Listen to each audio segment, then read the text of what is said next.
Welcome to the Gay Buddhist Forum, where teachers from all schools of Buddhism offer their perspectives on the Dharma and its application in modern times, especially for LGBTQI audiences. These talks are offered freely to the world and made possible by appreciative listeners. If you would like to support our efforts to share the Dharma with underserved audiences, please visit gaybuddhist.org. There you can donate, find a list of upcoming speakers, or enjoy many hundreds of these recorded talks dating back to 1996.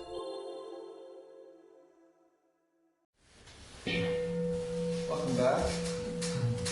I forgot to tell you to turn off your cell phones earlier, but everybody did really well. Thank you.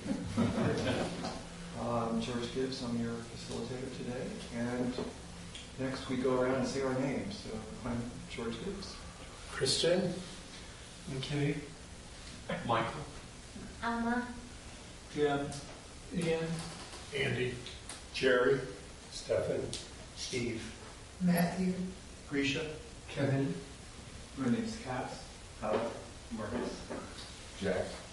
Tim. Jeffrey. Bob. Tony. Bob. Michael. Richard. Welcome everyone online. And I'm going to apologize ahead of time like Grisha did last week when I read the bio, if I mess up any of the names. I shouldn't have made it so complicated, I'm sorry. To introduce our speaker, Danadasa, he/him, began meditating and practicing Buddhism in 1993 and was ordained in the Theravada Buddhist order in 2011 at the San Francisco Buddhist Center. There we are. At his ordination, he received his Buddha's name, Danadasa, which in Sanskrit means servant of generosity.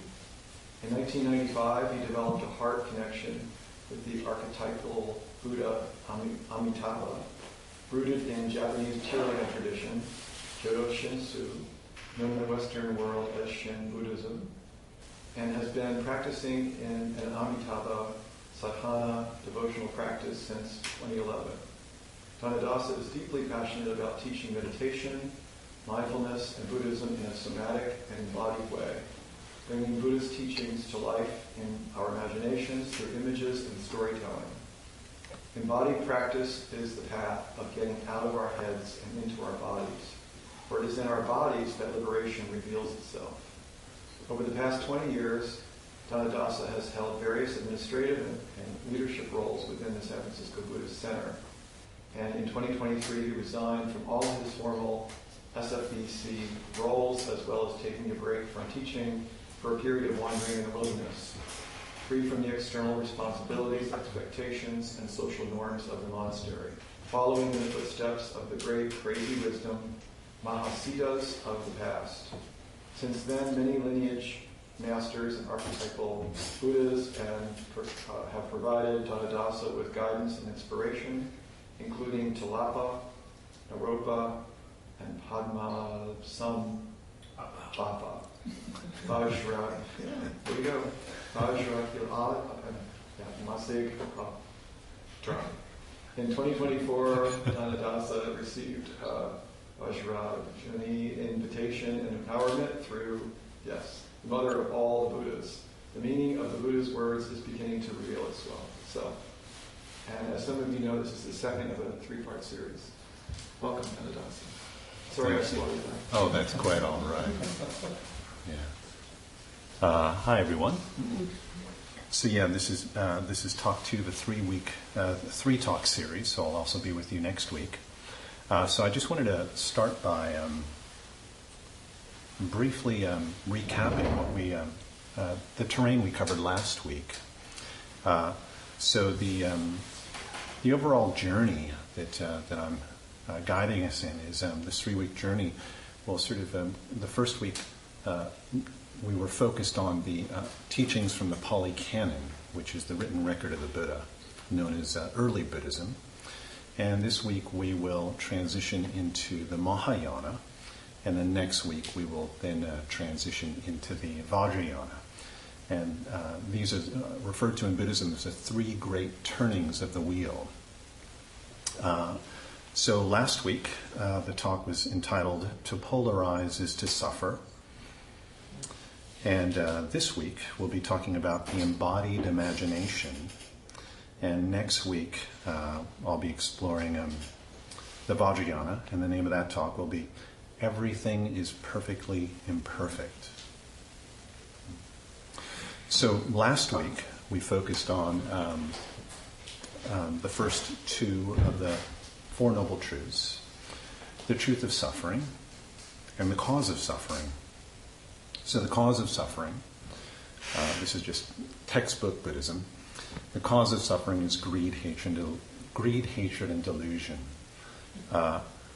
So the greed and hatred part, it's just the push and pull of our experience. And we are very much, we just want to be in control of our experience. So we want to get what we want, and we want to not get what we don't want. And this desire to control our experience in Buddhism is called a grand delusion. And with this delusion, we suffer. We polarize, and we suffer.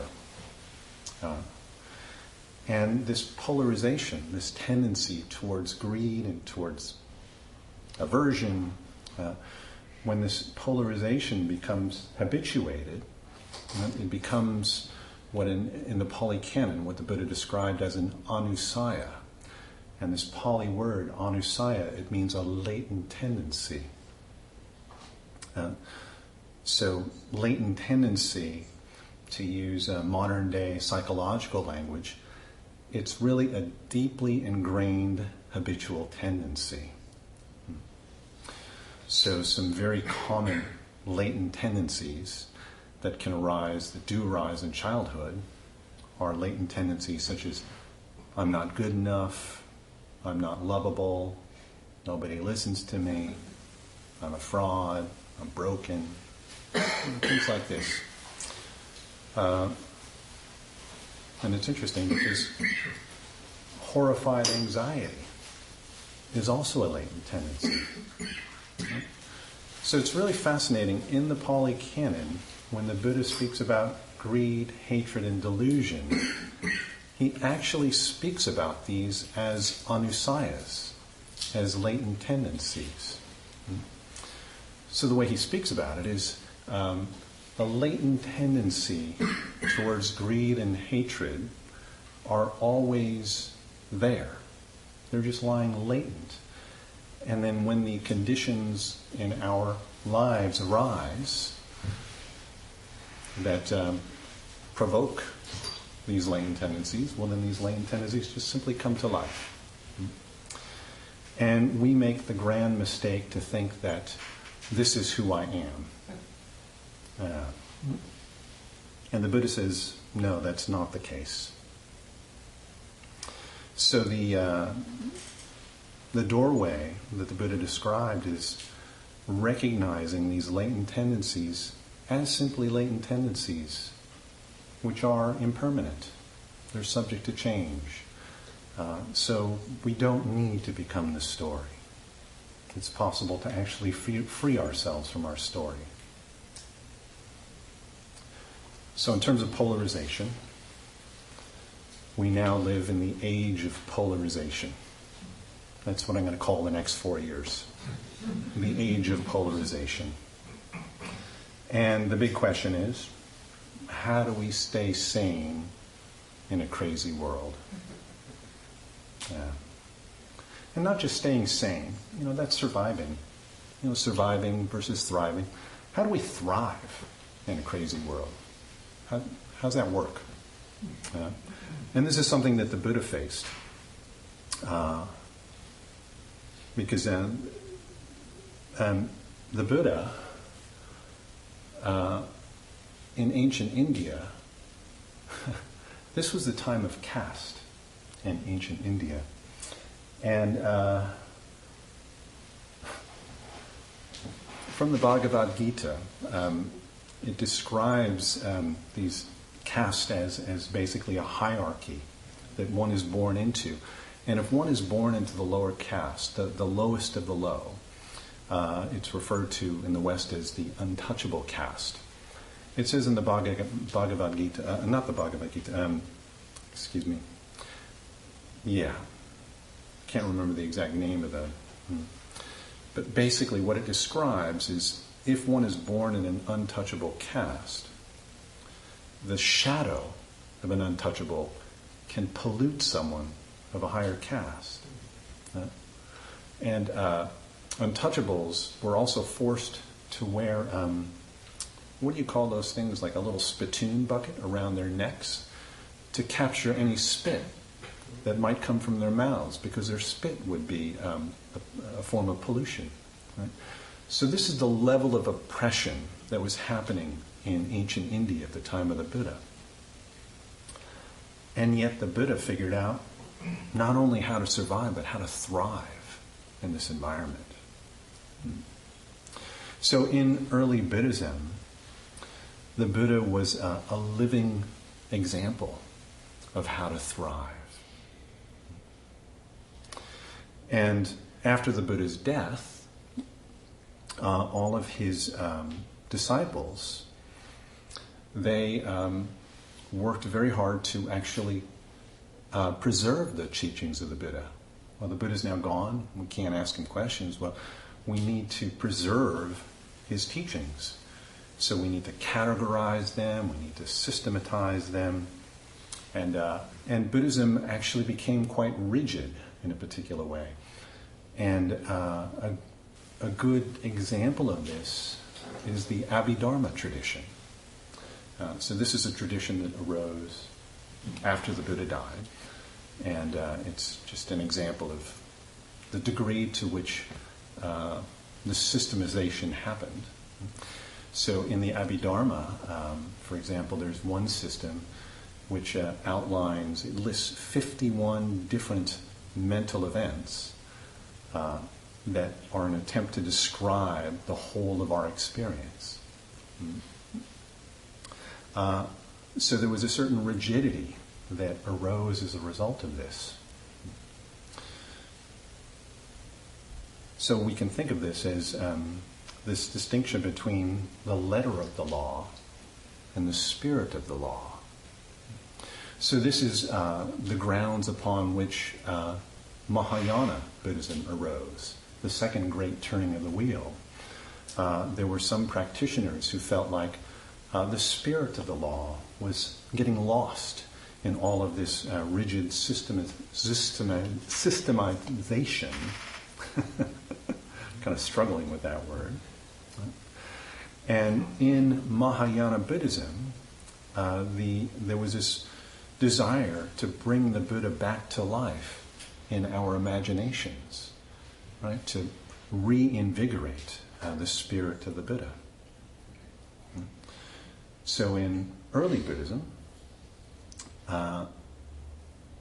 practitioners had Shakyamuni Buddha, a living exemplification of the teachings. And in Mahayana Buddhism, well, there was no living Buddha. We just had what was written down. So what developed in Mahayana Buddhism is a pantheon of archetypal Buddhas. And really it's the embodied imagination that came to the fore in Mahayana Buddhism. So I wanted to take one step back and just say that early Buddhism, Mahayana Buddhism, and Vajrayana Buddhism, these build upon each other. So the doctrine is captured within early Buddhism in the Pali Canon, and one could think of Mahayana Buddhism is just a different method. It's not a new doctrine. It's really just a new method. Same with Vajrayana. It's not new teachings. It's just a different method, just a different perspective on how to practice. So you can think of doctrine and method. So all later Buddhism, it's all aligned with and based upon early Buddhism. And so these are not different, systems of thinking. They're not different doctrines. They're just different doorways. So embodied imagination, doorways to freedom. That's the name of today's talk. Now, first of all, I'd like to make a distinction between embodied imagination and fantasy.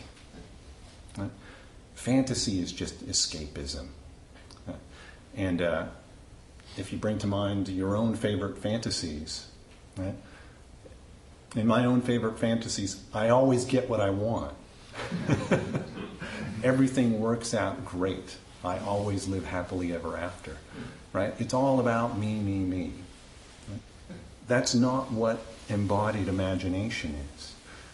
Embodied imagination represents doorways to freedom. It's not about getting what I want. It's actually about letting go of control. So we all have tons of stories running around in our heads, and I think it's quite common for a lot of people to have horrified anxiety stories running around in their heads. So I think I heard someone out in the break area talking about this word prapancha, which means mental proliferation. So prapancha is a Pali word, means mental proliferation, and it always has a negative connotation, this word, prapancha, mental proliferation. So we can feed stories that lead to horrified anxiety, which is mental proliferation, and we then become these stories. We become horrified and anxious. This is just simply the way our minds work. The Mahayana tradition actually uses this simple fact and says, well, rather than feeding stories that lead to horrified anxiety, why don't we create new stories and feed these new stories that lead to ease and peace? And it's through the imagination that this becomes possible. Okay, so let's just explore this experientially.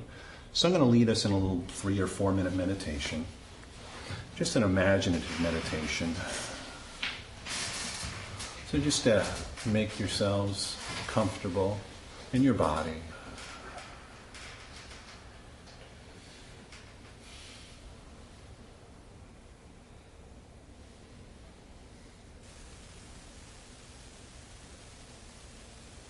And let's just all tune into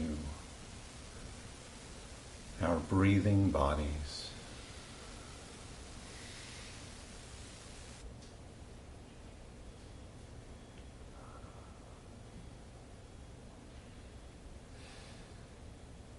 And just notice how your chest and belly gently rises and falls with each breath.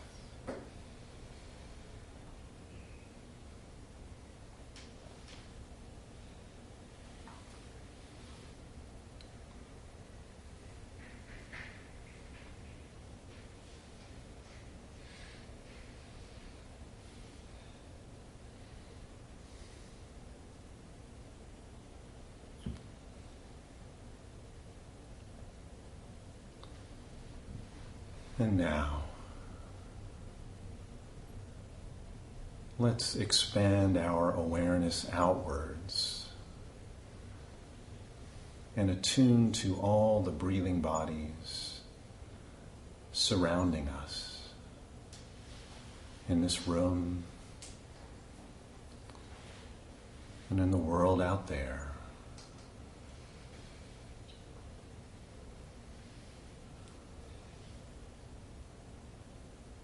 And just notice how it feels to be breathing together.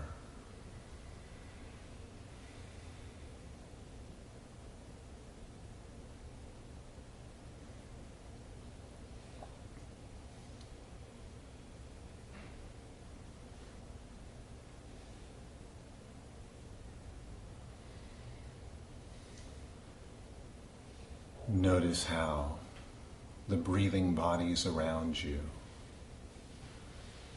are supporting your own breathing body.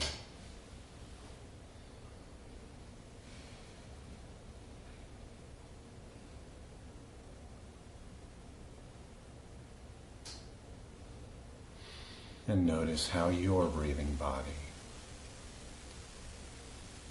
supports all the breathing bodies around you.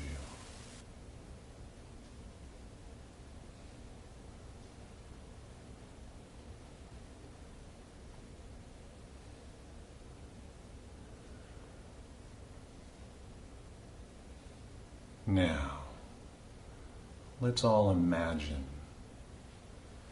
that we are all connected by an energetic field of kindness.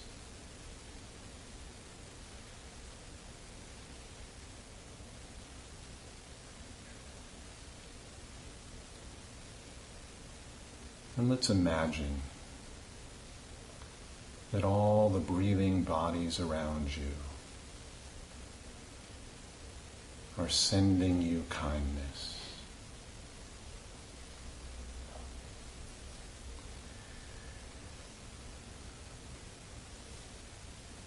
And let's just all breathe in this kindness. And imagine our bodies filling with kindness.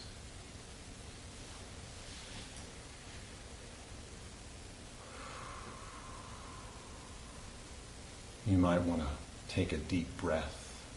Just really breathe in this kindness.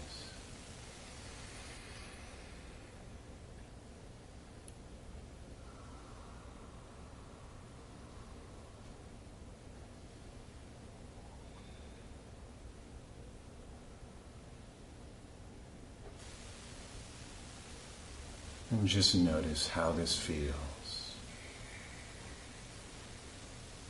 to be breathing together.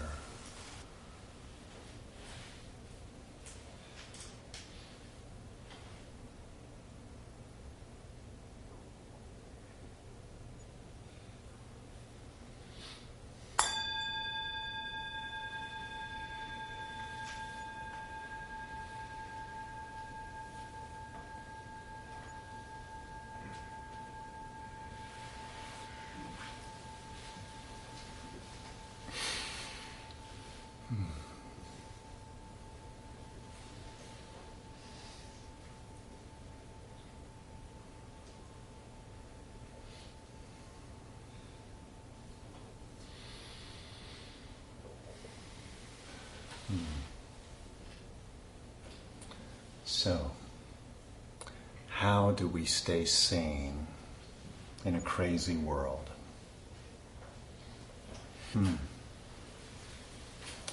Well, one,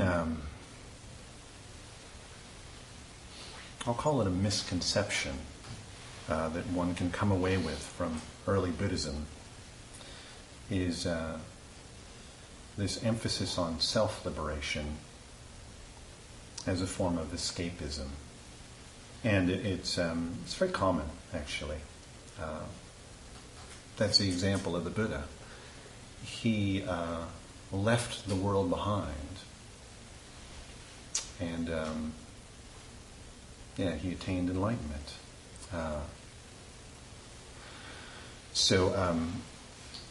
Sometimes I'll meet people who don't know anything about Buddhism and meditation, and they'll refer to Buddhists as navel gazers, that sort of thing. And this is actually a misunderstanding of the early teachings. Although that is the emphasis of early Buddhism,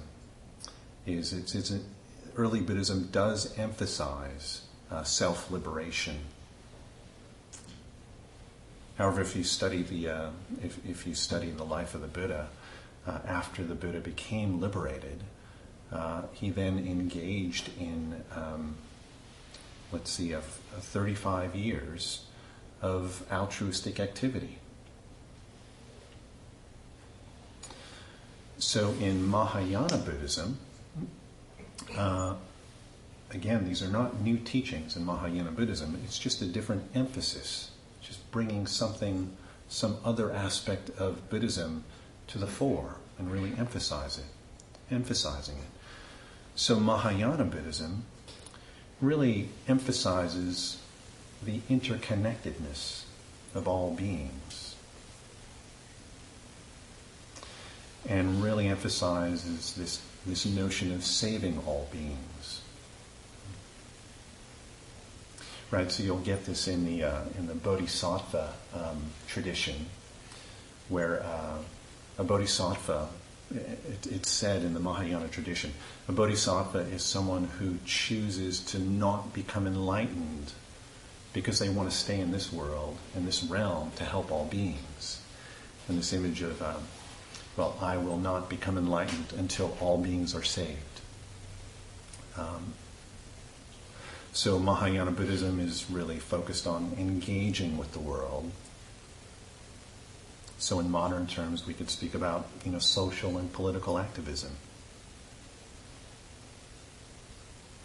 So this is a very real and practical issue with those of us who are engaged in social and political action, is how do we stay sane while engaging with a crazy world?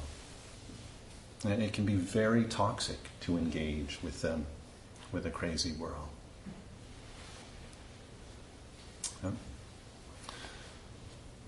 So, in terms of practice, and specifically meditation practice, we have to develop this understanding of our inner experience and our outer experience. And this is really emphasized in one of the most well-known teachings in the Pali Canon. It's the Satipatthana Sutta, or the Four Foundations of Mindfulness, where the Buddha repeatedly says to focus on both our internal experience as well as our external experience. It goes on and on and on about that repeatedly. So, in terms of our inner experience, when we meditate, we focus upon our inner experience, and we retreat from the outer world.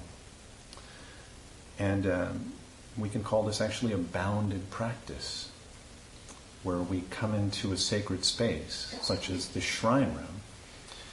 We leave all of our worldly concerns outside at the door, and we just focus on our internal experience.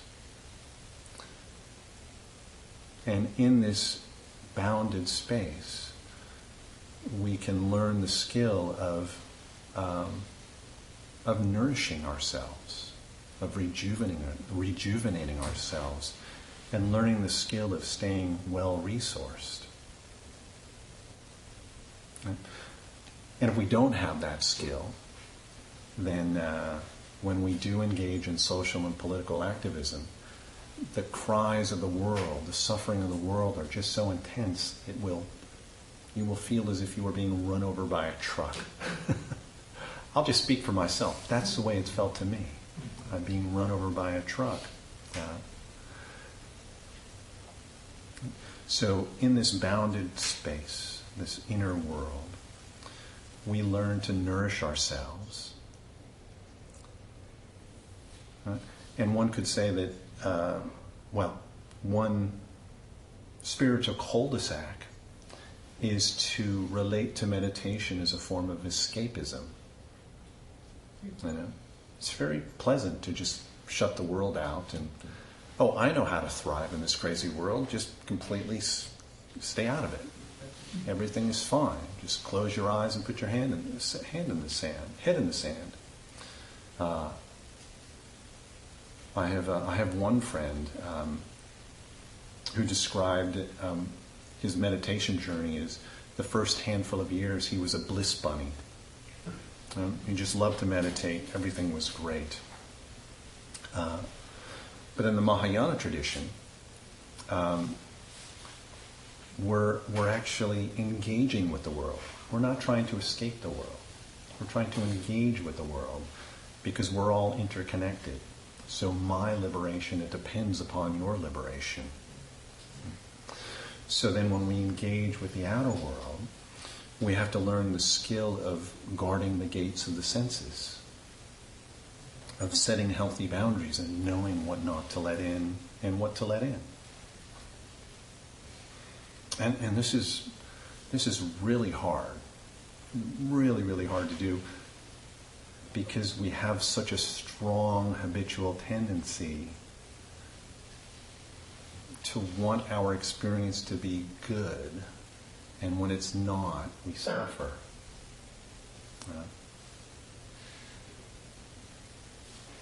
Okay, I have to say something here about that's really important.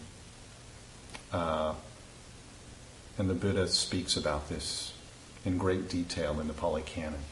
He speaks about two different kinds of pleasure. There are worldly pleasures, which is the pleasure of getting what I want, and the pleasure of getting away from what I don't want. So this type of worldly pleasure is all about me, me, me. And there's another type of pleasure, which in the Pali Canon it's commonly referred to as, translated as unworldly pleasure. And this is the pleasure that arises from letting go. Letting go of polarization, letting go of our, toxic mental proliferation, letting go of our horrified anxiety.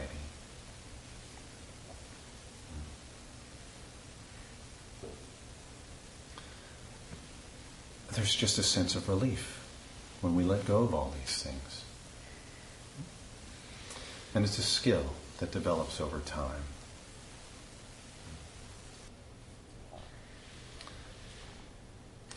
Right, so when one engages in calming meditations, samatha meditations, when one develops skill, one can enter into these states of concentration called the jhanas.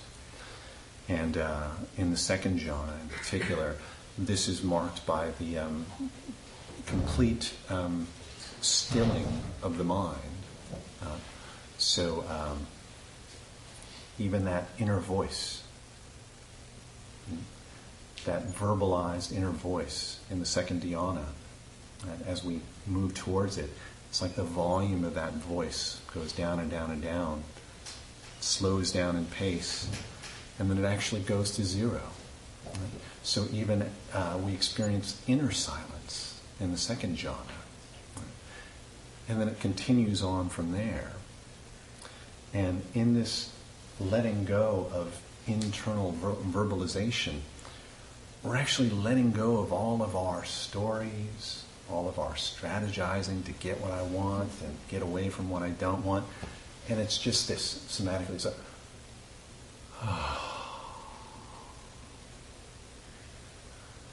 and it's such a relief to be able to have access to this pleasure of letting go.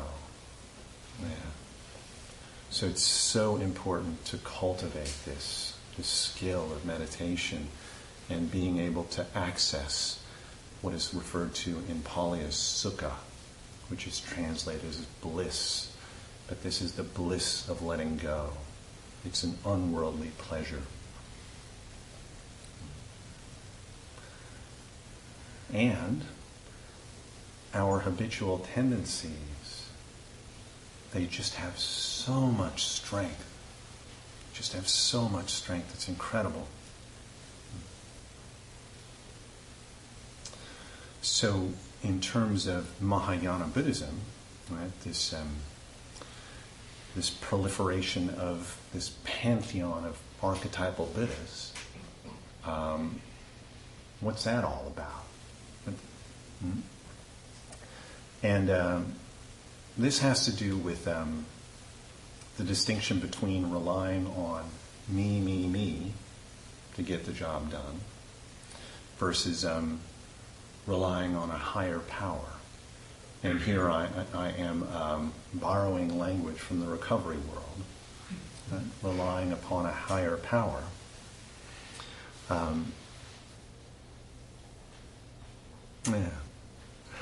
So many of you know this, and it's also in my bio now, about my connection with the Japanese Pure Land tradition, Jodo Shinshu, or Shin Buddhism. And the founder of this tradition is Shinran. So he's one of my Dharma heroes. And Shinran, he refused to accept disciples. And people would ask him, can I become your disciple? And his standard response was, no, you can't. Be a disciple of the Buddha. He would say, I am but a foolish being. I am filled with greed, hatred, and delusion. I am not to be trusted. You don't want to be my disciple. Trust in the grace of all the Buddhas. Be a disciple of the Buddha. That's what Shinran taught. And it's quite beautiful. It's quite beautiful. He used to say things like this. He'd say, well, I have been immersed in an ocean of greed, hatred, and delusion since the beginning of beginningless time. How could I possibly save myself from this? So don't rely on me. I am but a foolish being. Rely on the grace of all the Buddhas. So it's very interesting, this idea of relying upon a Buddha, particularly like an archetypal Buddha, which is what Amitabha is. Amitabha is the central Buddha in this Pure Land, Japanese Pure Land tradition. So an archetypal Buddha is not an historical figure, right? Shakyamuni Buddha, also known as the Buddha, was a historical figure. Archetypal Buddhas are imaginal figures. So it's interesting when dealing with imaginal figures. Well, let me take one step back. In the history of Buddhism, every time Buddhism has entered into a new culture, it goes through a process of integration into that new culture. And it will take on flavors of that culture, or aspects of that new culture, to make the teachings more accessible to that culture. So that's why, Tibetan Buddhism looks kind of different than Mongolian Buddhism, looks kind of different than Japanese Buddhism, etc., etc. Well, that's also true with Western Buddhism, American Buddhism. American Buddhism has taken on characteristics of this culture to make it more accessible to us Americans, us Westerners. So, us Westerners who are not practicing in a Judeo-Christian tradition, we tend to be scientific materialists or rationalists. We tend to emphasize, if you can't prove it, it must not exist. And there can be a tendency to be dismissive of the value of myth and the imagination. There can be a fixation on historical truth. Oh, well, if it's not historically true, then, it must be false. And this kind of binary of yes or no. So it's quite interesting when you read the historical record of Buddhism, which comes from the Indian mind. Same with the Japanese mind, is the Indian mind, the Japanese mind, a lot of these Eastern minds, they are far less fixated on historical truth. Actually, they're not. Right? So that's why you see in Indian texts these like grand exaggerations. And there's the Indian historical record is sort of a blend of historical fact and folklore, if you will. Well, so we have to recognize that as Westerners, that when engaging with the embodied imagination, it's not about, is it true? Right? So if you were to ask me, does Amitabha really exist? Right? In the way that Shakyamuni Buddha exists, Well, I would say that that's not the right question to ask. Right? Is it true is not the right question to ask. The right question to ask, or a far better question to ask, is it helpful? Right? Is it helpful to engage with an imaginal figure like Amitabha Buddha? Right? So Amitabha is a symbol. Right?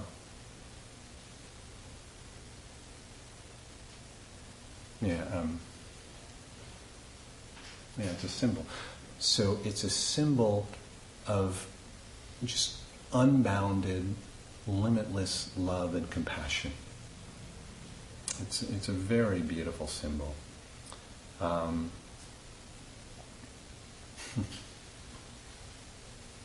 Yeah.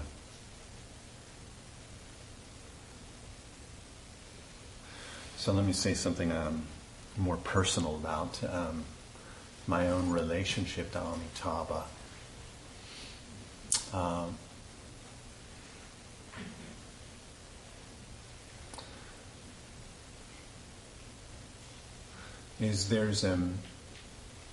There's this turn of phrase that comes from the Vajrayana tradition. It's called sacred outlook. And what this term is pointing at is this notion that our outlook, what we see, is actually distorted by greed and hatred. Therefore, what we see is actually a delusion. And a sacred outlook is to counteract this tendency towards delusion. So the word surrender is a very important word in working with archetypal deities. I am surrendering control. I am surrendering what I want. I'm surrendering what I don't want. And I'm just surrendering to being completely open and receptive to the way things are in their present moment, without any form of judgment.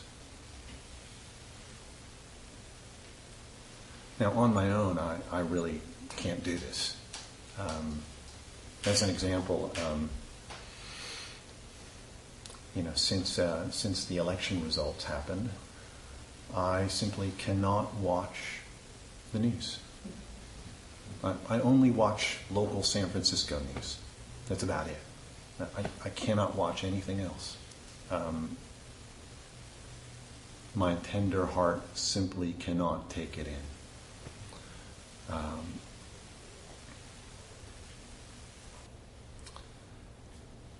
And when it does come in, and I do experience a sense of horrified anxiety, I actually turn to Amitabha to protect my mind. So last week I chanted the Buddha Puja, and I said that this word mantra, it means a protection of the mind, mantra. So Amitabha protects my mind. Amitabha helps me to guard the gates of the senses. Amitabha helps me to not get consumed by horrified anxiety, to not get poisoned by this crazy world.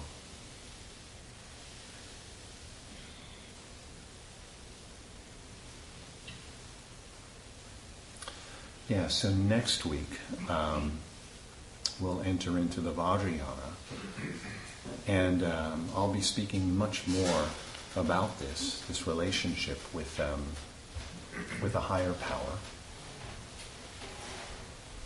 And I'd like to conclude with just one final imaginative exercise. And this is an act of imagination. And I'm going to invite us all to contemplate this question. So first I'll just say the question, and then I'll lead another little 3-minute guided meditation where I'll just drop this question in and we'll just see what arises. So here's the question, and it really corresponds to the third noble truth. Right? So just again, the first noble truth is the truth of suffering. The second noble truth is the cause of suffering, which is greed, hatred, and delusion. The third noble truth is the truth of the cessation of suffering. Right? That's what the Buddha said. We can actually be free of this suffering. So here's the question. Can you imagine yourself as being completely free of stress and anxiety at all times and under all conditions? It's a big question. Okay, so let's just, for a couple minutes, I'd like to invite everyone just to, once again, make yourselves comfortable in your bodies. Perhaps take a couple deep breaths, just to draw your attention into your body.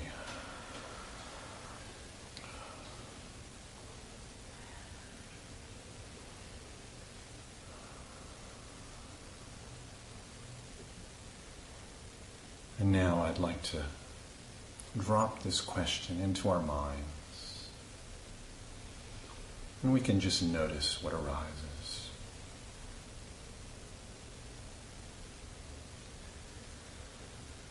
Can I imagine myself as being completely free of stress and anxiety at all times and under all conditions?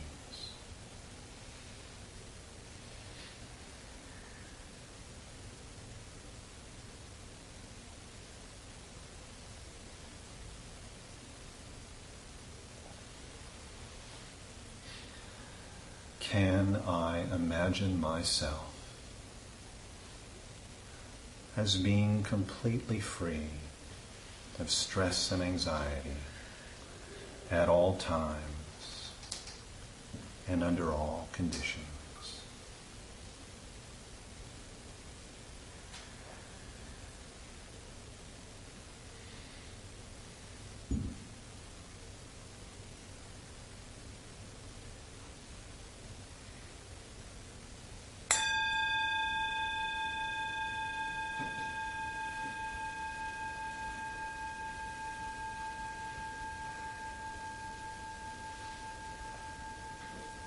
So, if your answer to this question was not a resounding yes, then come on back next week. So thank you all for your attention. Thank you, Donald.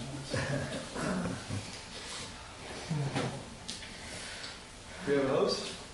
Yes. That'll be in placard, but please stay and enjoy the company of Sangha. There are refreshments out on the sideboard and hot water for tea. If you use a cup, please wash it with hot soapy water and leave it to dry on the rack, or you can put it in the sink and I'll wash it and put it in the dishwasher. Now, Dana, I'll be bringing around the Dana bowl. to accept contributions for our expenses. Your generosity is appreciated. Donations in the range of $10 to $20 help the Sangha meet the expenses that include an honorarium for speakers, the rent for this place we take refuge in, and our quarterly newsletter mailed mostly to people in prison and to those members who cannot receive it online. There's a newcomer's sign-up sheet on the credenza, which is next to where the hot water is for the tea. If you wish to be included and receive our Sangha membership directory, please sign up and include contact information you wish to share with the group. Some members go out for lunch after the meeting. Everyone is welcome to join them. The group meets at the front door around 12:30. That's it. Thank you, Bob. And I don't have a copy of the dedication. Sorry. Just in error, I sent out the announcement that we're going to be doing our mailing after our meeting today.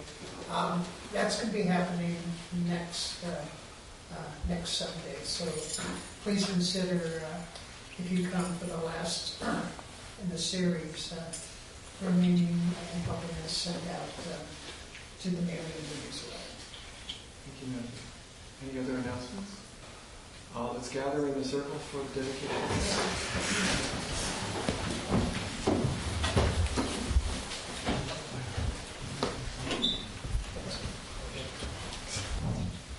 I'll sing a little.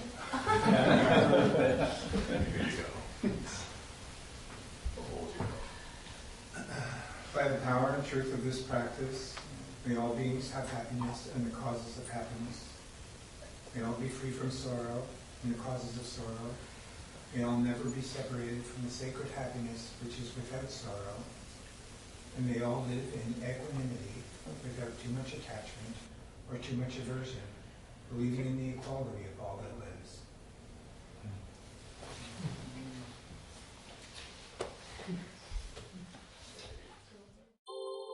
Thank you for listening to the Gay Buddhist Forum. If you would like to hear several new talks per month and be notified of upcoming speakers so you can participate live, please subscribe to this podcast, like us on Facebook, and join our mailing list by visiting gaybuddhist.org.